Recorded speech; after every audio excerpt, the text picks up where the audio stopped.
আসসালামু আলাইকুম ওয়া রাহমাতুল্লাহি ওয়া বারাকাতুহু।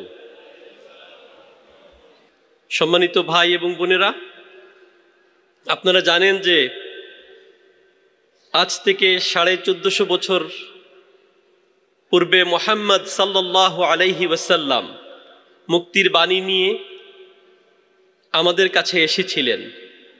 তিনি আমাদের মাঝে দ্বীনের এই আলো ছড়িয়েছিলেন।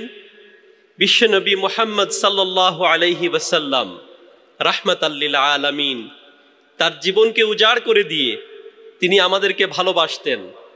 তিনি আমাদেরকে জাহান্নামের কঠিন ভয়াবহ আযাব থেকে মুক্ত করে কিভাবে জান্নাতের পথে নিয়ে যেতে পারেন সেই চিন্তায় সবসময় ছিলেন ব্যস্ত।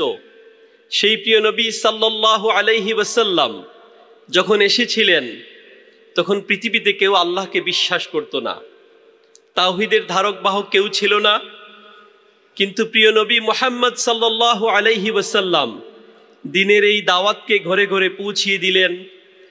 তিনি তৈরি করলেন আবু বকর, ওমর, উসমান, আলী সহ হাজারো সাহাবা রাদিয়াল্লাহু আনহুম, এবং সেই সোনালী মানুষেরা তাদের জীবনের সব কিছু দিয়ে, তাদের জীবনকে বিলিয়ে দিয়ে আমাদের জন্য রেখে গেলেন ইসলামের এই মহান আদর্শ। তার পরবর্তীতে যুগে যুগে তাবেইন সহ আমাদের পূর্বপুরুষরা ইসলামের ঝান্ডাকে তুলে ধরেছিলেন। তারই ধারাবাহিকতায় আমরা 1450 বছর পরে ইসলামের এই নিয়ামত পেয়েছি। আজকের এই সন্ধ্যায় আমরা সেই সোনালী পুরুষদের, মহান ব্যক্তিত্বদের বীরত্বগাথা শুনব আমাদের সম্মানিত অতিথিদের কাছ থেকে। এ পর্যায়ে আমি অনুরোধ করব আমাদের উদ্দেশ্যে সাহাবায়ে কেরাম রাদিয়াল্লাহু আনহুম যে কষ্ট করেছিলেন, যে ত্যাগ করেছিলেন, তার পরবর্তীতে যারা ইসলামের দাওয়াত ঘরে ঘরে পৌঁছানোর জন্য টর্চ বেয়ারার হয়ে, আলোকবর্তিকা হয়ে, আলোর মশাল হাতে নিয়ে দাঁড়ে দাঁড়ে পৃথিবীর প্রান্ত থেকে প্রান্তরে গিয়েছিলেন, সেই সমস্ত মহান ব্যক্তিদের বীরত্ব গাথা নিয়ে আমাদের সামনে আলোচনা পেশ করার জন্য অনুরোধ করছি প্রখ্যাত আলেমে দ্বীন, বিশিষ্ট মুহাদ্দিস জনাব ডক্টর আবুল কালাম আজাদ বাশার হাফিজাহুল্লাহ। আমাদের সামনে আলোচনা নিয়ে আসছেন আমাদের সকলের প্রিয় ব্যক্তিত্ব, যাকে আমরা এক নামে চিনি। তিনি হচ্ছেন আমাদের সবার প্রিয় ডক্টর আবুল কালাম আজাদ বাশার। আসসালামু আলাইকুম ওয়া রাহমাতুল্লাহি ওয়া বারাকাতুহু। আলহামদুলিল্লাহি ওয়াহদা والصلاة والسلام على نبينا محمد الذي لا نبي بعده وآله وأصحابه أجمعين. فأعوذ بالله من الشيطان الرجيم. بسم الله الرحمن الرحيم. ومن أحسن قولا ممن دعا إلى الله وعمل صالحا وقال إنني من المسلمين. قال النبي صلى الله عليه وسلم يا علي لأن يهدي الله بك رجلا واحدا خير لك من حمر النعم أو كما قال النبي عليه الصلاة والسلام. Muslim Ummah of North America MUNA convention 2025 উপলক্ষে আয়োজিত আজকের চমৎকার অধিবেশনের সম্মানিত সভাপতি, বিজ্ঞ সঞ্চালক, উপস্থিত সম্মানিত অডিয়েন্স, আমাকে আলোচনা করার জন্য যে আলোচ্য বিষয় দেওয়া হয়েছে তা হচ্ছে সাহাবাগণের পদাঙ্কে স্বর্ণযুগের দাওয়া। চমৎকার এই বিষয়ের উপরে আমি সংক্ষেপে কিছু কথা বলবো ইনশাআল্লাহ। দাওয়াতি তৎপরতা এটা সকল নবীদের প্রধান কাজ। আম্বিয়া আলাইহিমুস সালামকে আল্লাহ তাআলা মূলত দাওয়া সম্প্রসার করার জন্য পৃথিবীতে পাঠিয়েছেন। নবীজি মুহাম্মদুর রাসূলুল্লাহ সাল্লাল্লাহু আলাইহি ওয়াসাল্লামকে লক্ষ্য করে আল্লাহ তাআলা বলছেন, ইন্না আরসালনাকা শাহিদান ওয়া মুবাশশিরান ওয়া নাযীরা ওয়া দাঈয়ান ইলাল্লাহি বিইযনিহি ওয়া সিরাজাম মুনীরা। হে নবী, নিশ্চয় আমি আপনাকে পৃথিবীতে প্রেরণ করেছি ভয় প্রদর্শনকারী হিসাবে, জান্নাতের সুসংবাদ প্রদানকারী হিসাবে, পাঠিয়েছি আমি আপনাকে আল্লাহর প্রতি আহ্বানকারী হিসাবে। শুধু নবী মুহাম্মদ সাল্লাল্লাহু আলাইহি সাল্লাম একা নন, সকল নবীদের মূল ভীষণই ছিল মানুষকে আল্লাহর পথে আহ্বান করা। এই কর্মটি আল্লাহ তাআলার কাছে খুবই প্রিয় কর্ম। মানুষ আল্লাহর পথে অন্য মানুষকে আহ্বান করবে, এর চেয়ে ভালো কাজ আর হতে পারে না। আল্লাহ তাআলা বলছেন, ওয়া মান আহসানু কাওলাম মিম্মান দাআ ইলাল্লাহ। তার কথার চেয়ে আর কার কথা উত্তম হতে পারে যে মানুষকে আল্লাহর পথে ডাকে। ওয়া আমিলা সালিহা, সে শুধু আল্লাহর পথে মানুষকে ডাকবেই না, নিজে নেকামল করবে। ওয়া ক্বালা ইন্নানি মিনাল মুসলিমিন, এবং বুক ফুলিয়ে পরিচয় দেবে আমি একজন মুসলিম। আল্লাহর পথে মানুষকে আহ্বান করা আল্লাহর খুব প্রিয় কাজ। এজন্য এই প্রিয় কাজটিকে আল্লাহ সর্বশ্রেষ্ঠ উম্মতে মুহাম্মাদীকে বিশেষভাবেই দায়িত্ব অর্পণ করেছেন এই কাজের ব্যাপারে। কোরআন মাজিদে আল্লাহ তাআলা বলছেন, কুনতুম খায়রা উম্মাহ উখরিজাত লিন-নাস তা'মুরুনা বিল মা'রুফ ওয়া তানহাউনা আনিল মুনকার। তোমরা সর্বশ্রেষ্ঠ উম্মত, মানুষের কল্যাণের জন্য তোমাদেরকে সৃষ্টি করা হয়েছে। তোমরা মানুষকে সৎ কাজের আদেশ দেবে, অসৎ কর্ম থেকে মানুষকে বিরত রাখবে। ভালো কাজের কথা বলা, ভালো কাজ করা, অন্যায় থেকে বিরত থাকা, অন্যকে অন্যায় থেকে বিরত রাখা, এটাই হচ্ছে সর্বশ্রেষ্ঠ উম্মতের প্রধান কাজ। সাহাবায়ে কেরাম রাদিয়াল্লাহু তাআলা আনহুম এই মহান কাজে নিজেদের জীবনকে উৎসর্গ করেছিলেন। তারা দ্বীনের প্রচার ও প্রসারে জীবনের গুরুত্বপূর্ণ সময়কে ব্যয় করাকে জীবনের মূল ব্রত হিসাবে গ্রহণ করেছিলেন। দ্বীনের প্রচারে নবীজি সাল্লাল্লাহু আলাইহি ওয়াসাল্লামের সঙ্গী হয়ে তারা পুরা জাজিরাতুল আরব চষে বেরিয়েছেন। এই মহান কর্মে নবীজি সাল্লাল্লাহু আলাইহি ওয়াসাল্লামকে সাহাবায়ে কেরাম ছায়ার মতো অনুসরণ করেছেন।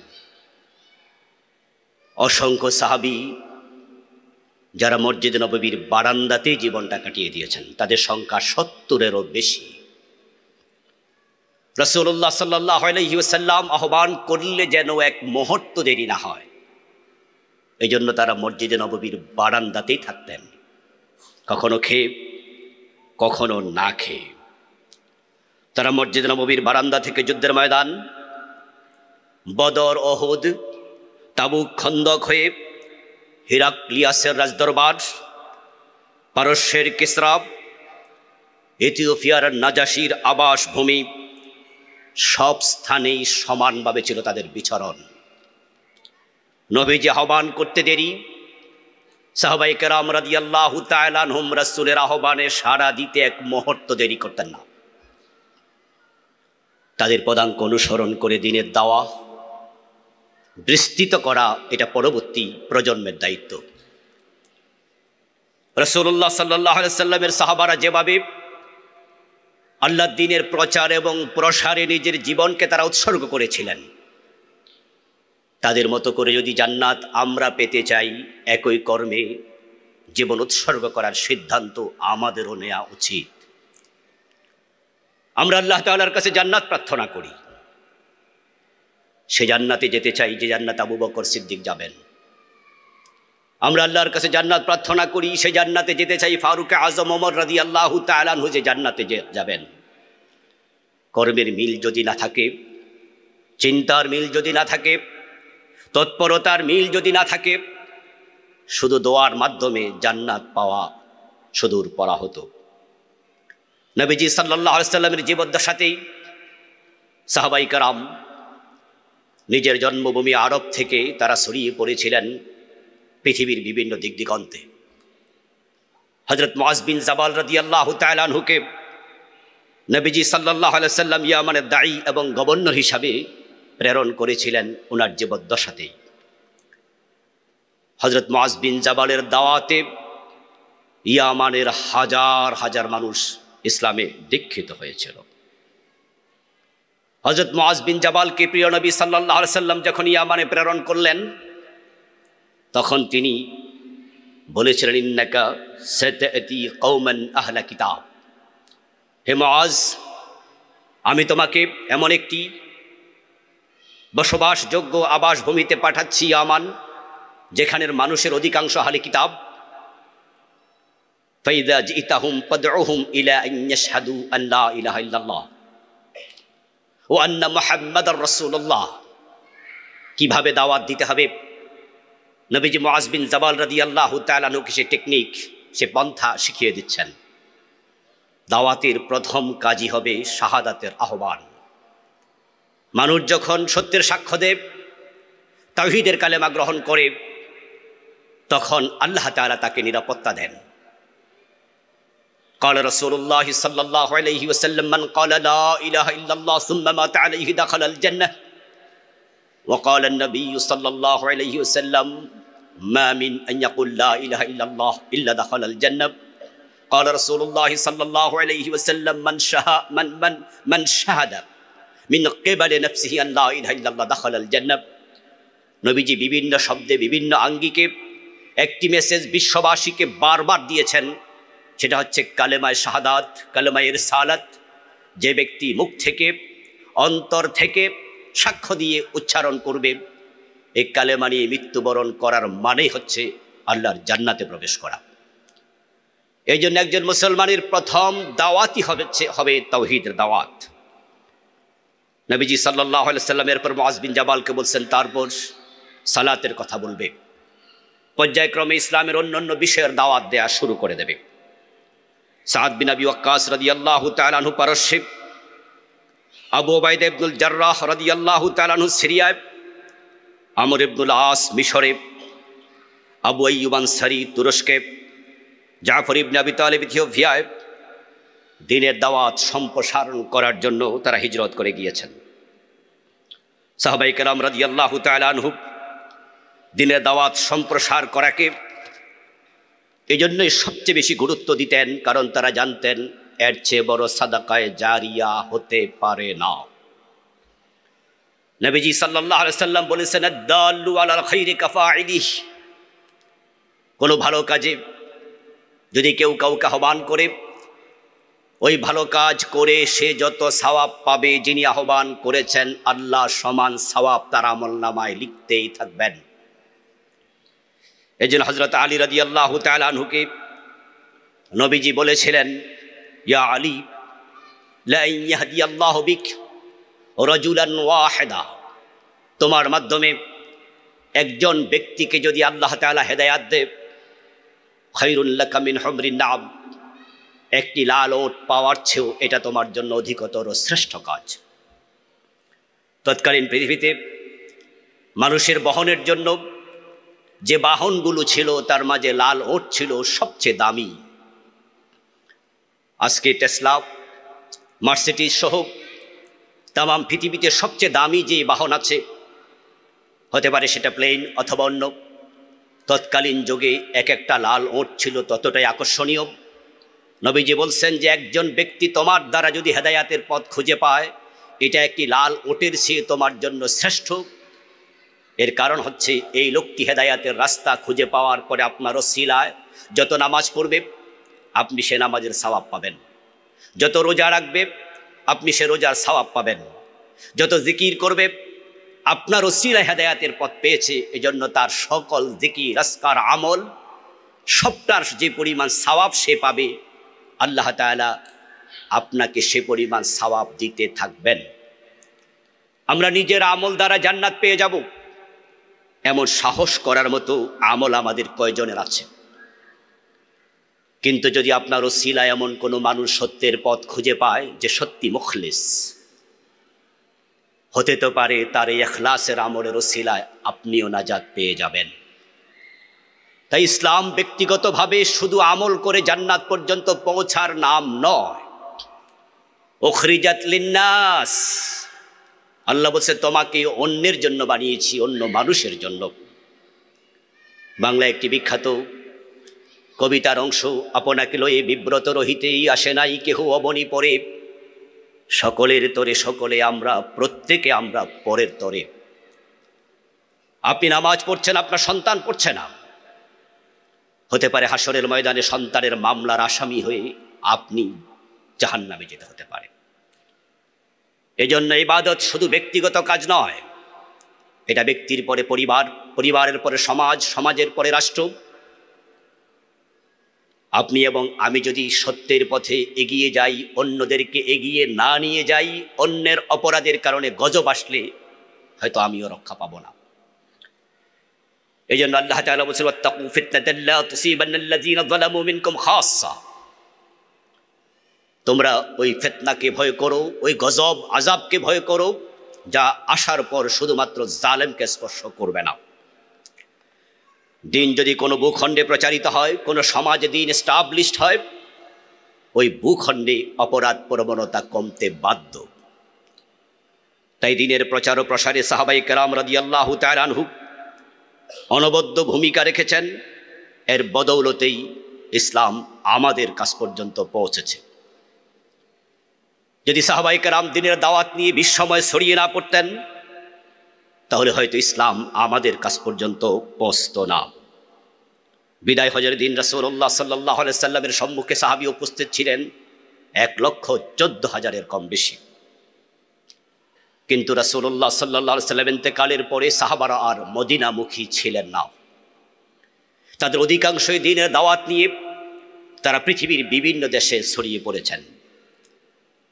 ভারতে সাহাবীদের লাশ কবর পাওয়া যায়, আফ্রিকায় কবর পাওয়া যায়, পৃথিবীর বিভিন্ন দেশে, এশিয়ার বিভিন্ন দেশ, ইউরোপের বিভিন্ন জায়গায় সাহাবায়ে কেরাম রাদিয়াল্লাহু তাআলা আনহুর কবর পাওয়া যায়।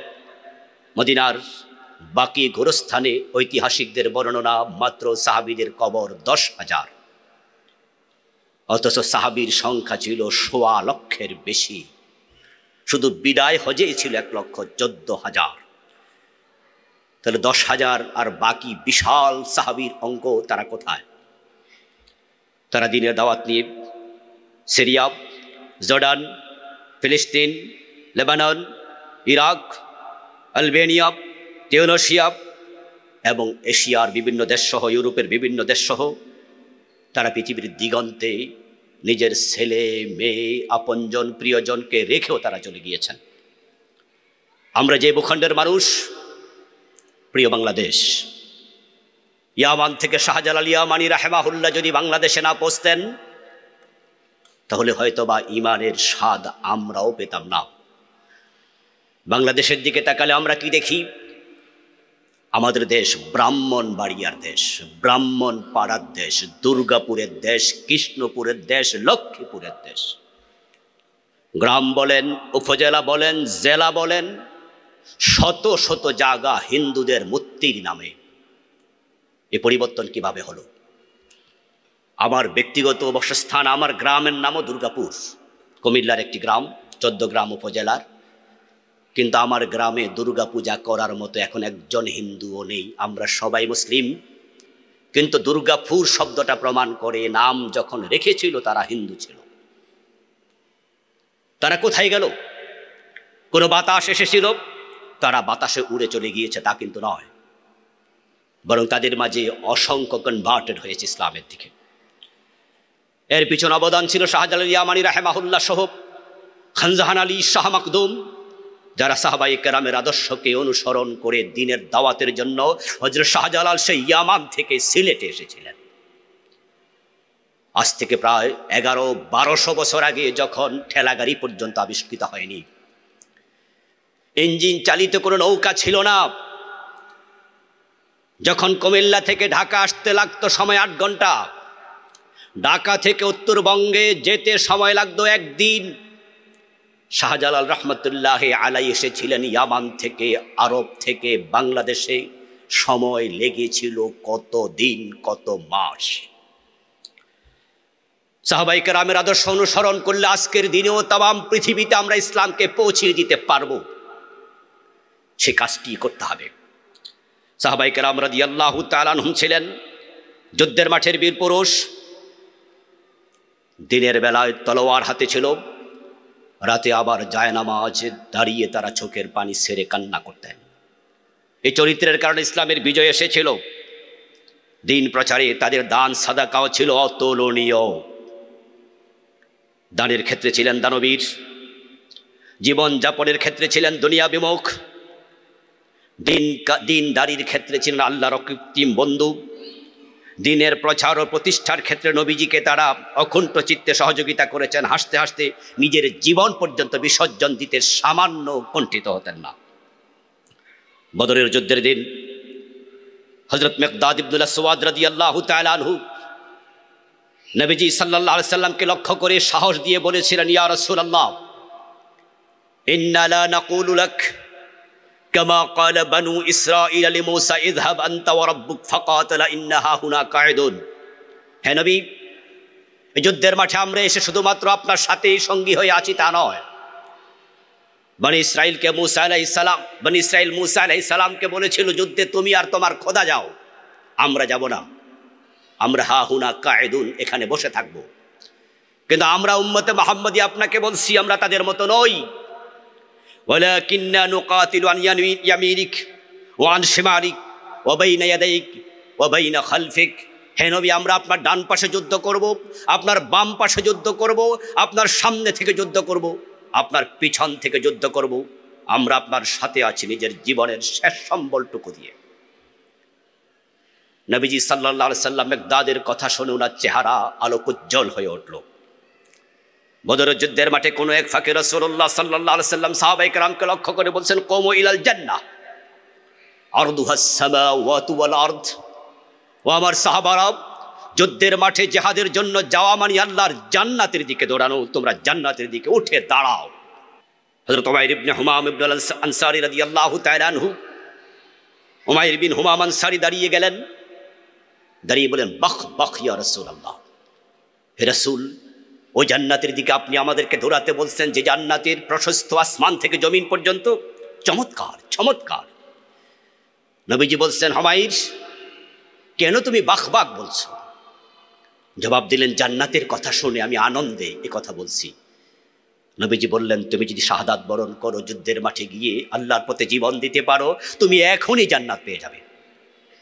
ওনার হাতে কিছু খেজুর ছিল, তখন তিনি খেজুর খাচ্ছিলেন। হাতের খেজুরগুলো তিনি ফেলে দিয়ে বললেন, যদি আমি সময় নষ্ট করিয়ে খেজুর খেয়ে জান্নাতে যেতে দেরি হয়ে যাবে। হাতের খেজুর ফেলে দিলেন, তলোয়ার হাতে নিলেন, যুদ্ধের মাঠে চলে গেলেন। ফাকাতালা হাত্তা কুতিলা, তিনি শহীদ হয়ে গেলেন। যুদ্ধের পর যখন সাহাবী শাহাদাত বরণকারী তাদের লাশ একসাথ করা হলো, নবীজি হেঁটে হেঁটে দেখছিলেন সাহাবীদের লাশগুলো। উমাইরের কাছে যাওয়ার পর একজন সাহাবী বলল, ইয়া রাসূলুল্লাহ, আপনার কি স্মরণ আছে এই লোকটাই হাতের খেজুর ফেলে দিয়ে বলেছিল, যদি জান্নাত ডিরেক্ট পাওয়া যায় খেজুর খেয়ে দেরি করতে চাই না। আমার রাসূল তখন বলছেন, তোমরা সাক্ষী থাকো, সে এখন জান্নাতে আল্লাহর খেজুর, আল্লাহ তাআলার নিয়ামত সে ভোগ করছে। উহুদের দিন তালহা ইবনে উবাইদুল্লাহ রাদিয়াল্লাহু তাআলা আনহু নবীজি সাল্লাল্লাহু আলাইহি সাল্লামকে প্রোটেক্ট করার জন্য এমন ভাবে নিজেকে উৎসর্গ করলেন, যুদ্ধের কোনো এক ফাঁকে সাহাবারা বিপর্যস্ত হয়ে এদিক সেদিক যখন দৌড়াদৌড়ি শুরু করে দিয়েছিলেন, নবীজি সাল্লাল্লাহু আলাইহি সাল্লাম একা হয়ে গেলেন। তালহা ইবনে উবাইদুল্লাহ রাদিয়াল্লাহু তাআলা আনহু তখন প্রিয় নবীজিকে বলছেন, ইয়া রাসূলুল্লাহ, আপনি দৌড়াবেন না, আমি আপনার সাথে আছি। যেদিক থেকে তীর আসে, তালহা ইবনে উবাইদুল্লাহ রাদিয়াল্লাহু তাআলা আনহু সেদিকে নিজের বুক মেলে ধরেন। বর্ষা আসলে বর্ষার সামনে হাজির হন। নবীজিকে পিছনে রেখে হযরত তালহা নিজের বুকে তীর, বর্ষা, পাথর যা আসে সব নিতে নিতে এক পর্যায়ে তিনি মাটিতে ঢলে পড়লেন। নবীজি সাল্লাল্লাহু আলাইহি সাল্লাম একা হয়ে গেলেন। একটি পাথরের আঘাতে প্রিয় নবীর মাথার হেলমেট ভেঙে গেল। হেলমেটের একটি অংশ নবীজির দাঁতে আঘাত করে দাঁত ভেঙে গেল, একটি অংশ মাথার ভিতরে ঢুকে গেল। নবীজি বেহুশ হয়ে পড়ে গেলেন। সাহাবারা এগিয়ে আসলেন, নবীজি সাল্লাল্লাহু আলাইহি সাল্লামকে কাঁধে নিয়ে তারা পাহাড়ের উপর উঠলেন। তারপর উহুদের মাঠের এক প্রান্তরে রাসূলকে সুস্থ করা হলো। নবীজি সাল্লাল্লাহু আলাইহি ওয়াসাল্লাম সুস্থ হয়ে হুঁশ যখন ফিরে আসলো, তখন তিনি বললেন, আমার তালহাকে দেখো। সাহাবায়ে কেরাম তালহাকে দেখতে গেলেন, গিয়ে দেখলেন নিথর দেহ পড়ে আছে, কিন্তু শরীর এখন উষ্ণ। নাকের কাছে হাত দিয়ে দেখলেন নাক দিয়ে নিঃশ্বাস বের হচ্ছে। তারা বুঝে নিলেন তালহা এখনো জীবিত। তালহা রাদিয়াল্লাহু তাআলা আনহুকে তারা আবার কাঁধে তুলে পাহাড়ে নিয়ে গেলেন। শরীরে পানি ঢালার পরে দেখতে পেলেন তার বুকের মাঝে আঘাতের সংখ্যা 70টারও বেশি। হযরত তালহাকে জন্য জীবন্ত শহীদ বলা হয়। আল্লাহর দ্বীনের দাওয়াতকে সম্প্রসার করার ক্ষেত্রে সাহাবাদের দানশীলতা ছিল অতুলনীয়, অসামান্য, অভাবনীয়। ইসলাম গ্রহণ করাকালে আবু বকর সিদ্দিক ছিলেন মক্কার বড় ধনী ব্যবসায়ী, কিন্তু আল্লাহর দ্বীনের জন্য তিনি দিতে দিতে একবারে তিনি কপর্দকহীন হয়ে গেলেন।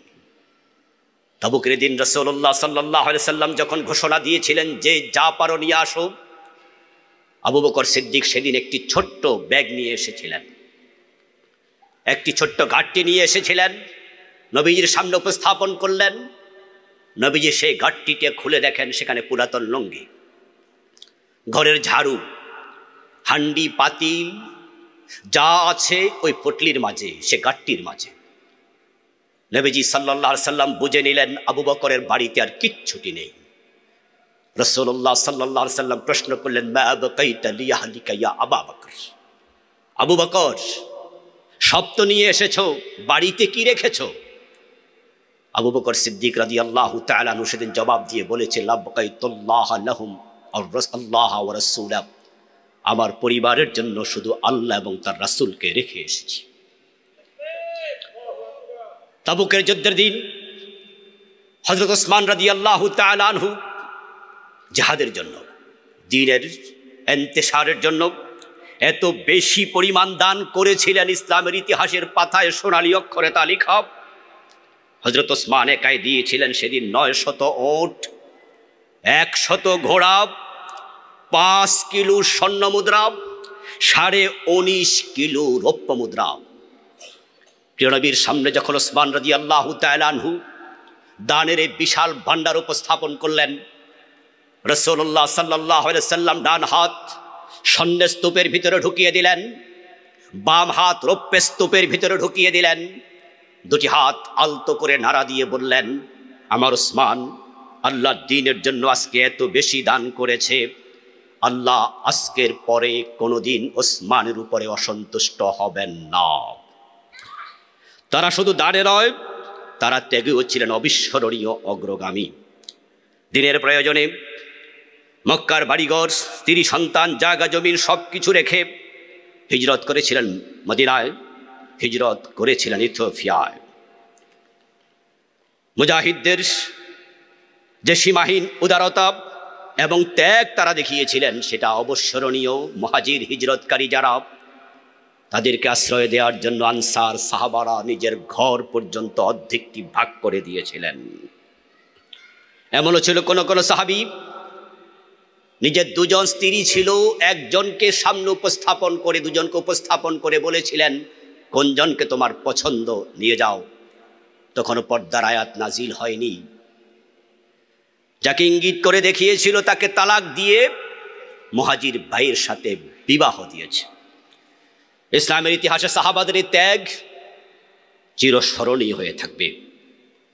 তারা কথায় কাজে ছিলেন দারুণ মুখলিস, তাদের ইখলাস ছিল প্রবাদ তুল্য, তারা আখলাক ও ব্যবহারে ছিলেন সর্বোত্তম মানুষ, তাদের ধৈর্য এবং সহনশীলতা ছিল অভাবনীয়।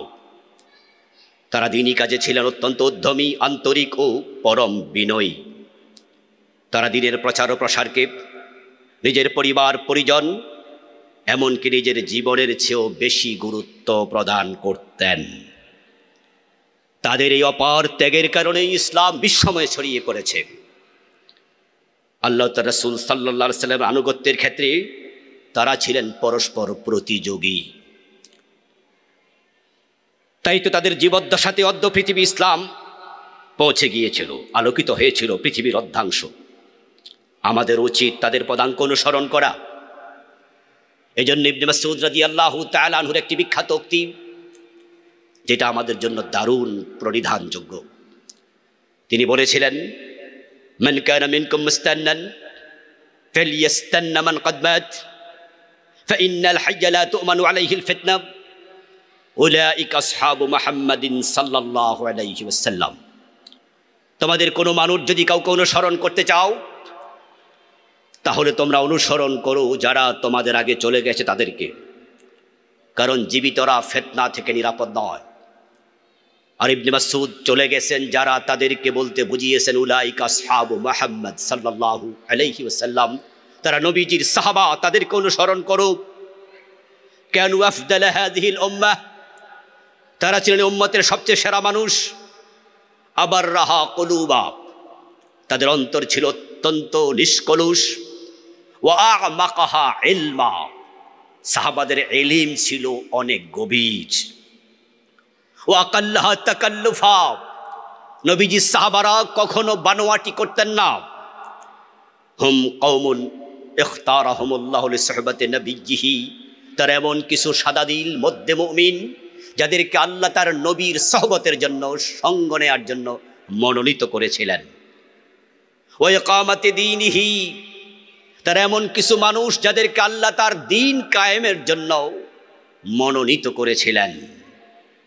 ফারিফু লাহুম ফাদলাহুম, তোমরা পরবর্তী প্রজন্ম সাহাবাদের সম্মান সম্পর্কে সম্যক ইলম অর্জন করো, সাহাবীদের সম্মান সম্পর্কে সম্যক জ্ঞান অর্জন করো, তাদের ফজিলত সম্পর্কে জানো।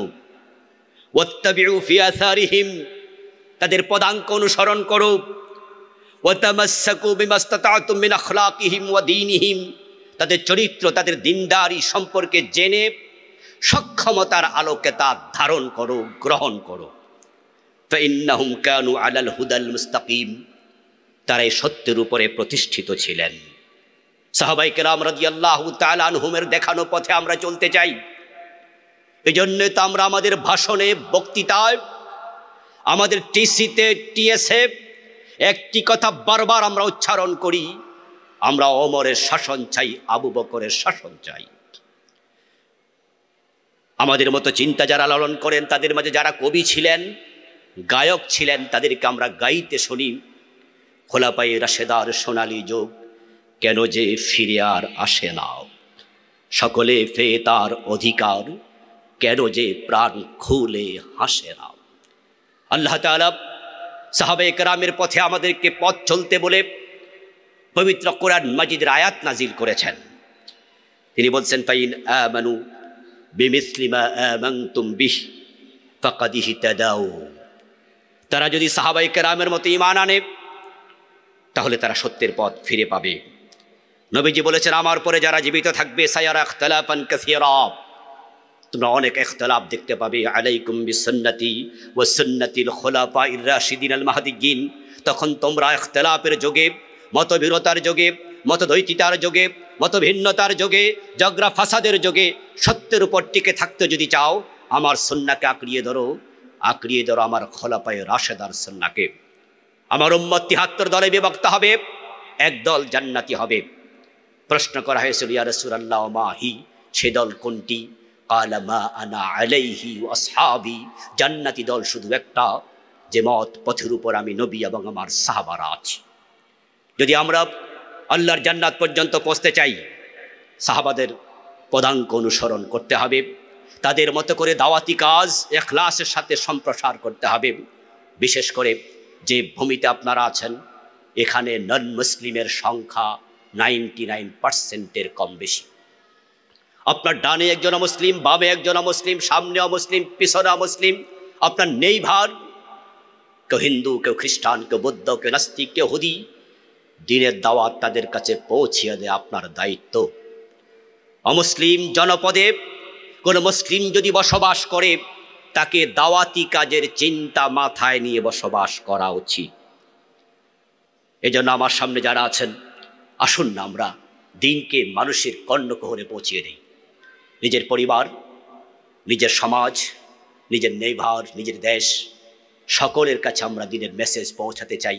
সাহাবাদের পথ ধরে দিন যদি নাও পৌঁছে, কায়েম যদি নাও হয়, আপনার জান্নাত মিস হবে না। আল্লাহ আমাদের সকলকেই সাহাবায়ে কেরাম রাদিয়াল্লাহু তাআলা আনহুমের পদাঙ্ক অনুসরণ করে আমল, দাওয়া একসাথে চালিয়ে যাওয়ার তৌফিক দিন। আমিন। ওয়াসসালামু আলাইকুম ওয়া রাহমাতুল্লাহি ওয়া বারাকাতুহু।